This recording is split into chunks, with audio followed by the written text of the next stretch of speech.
আসসালামু আলাইকুম, আমি সাজু মাহমুদ। তো রাজশাহীতে এসেছেন আমাদের নতুন অতিথি, আমার শ্রদ্ধা বড় ভাই জুয়েল ভাই আসছেন। এসে শীতের সকালে আমরা খেজুরের যে রস সেটি কিন্তু ভাইকে খাওয়াচ্ছি। ভাই, এই যে রাজশাহীতে আসছেন, কেমন লাগছিল রাজশাহীর সব পরিবেশ?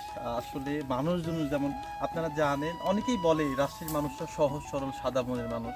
এখানে এসেছেন, দেখলেন, কেমন লাগছিল সব কিছু দেখে?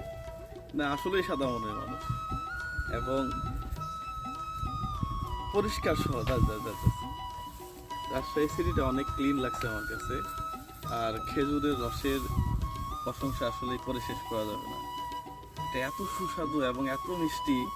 আমি অনেক জায়গায় খেজুরের রস খাইছি, কিন্তু আপনাদের এখানকার খেজুরের রসের টেস্ট একটু আলাদা। এখানকার মাটি মনে হয় ভালো নাকি মানুষের সাথে সাথে। হ্যাঁ, থ্যাংক ইউ সো মাচ ভাই, খুবই ভালো লাগছে। ভাই, আরেকটি কথা আপনার কাছ থেকে জানতে চাচ্ছি। আপনি যেহেতু আজকে আসছেন রাজশাহীতে, পরিবার নিয়ে এরপরে আসবেন কিনা? পরিবারের পরিজন নিয়ে আসবেন কিনা? অবশ্যই আসবো ভাই, অবশ্যই আসবো। আপনাদের আন্তরিকতা কি ভোলা যাবে নাকি? অবশ্যই আসবো ভাই। যে অসংখ্য ধন্যবাদ জানাচ্ছি। রাজশাহীর মাটিতে এসেছেন আমাদের শ্রদ্ধেয় জুয়েল ভাই, যিনি মানবতার ফেরিওয়ালা হিসেবে কাজ করে যাচ্ছেন। গরিব দুঃখী অসহায় মানুষের পাশে আর্থিক সহযোগিতা দিয়ে কিন্তু মানুষের পাশে দাঁড়াচ্ছেন। আসলে এটি কিন্তু একটি উৎকৃষ্ট উদাহরণ।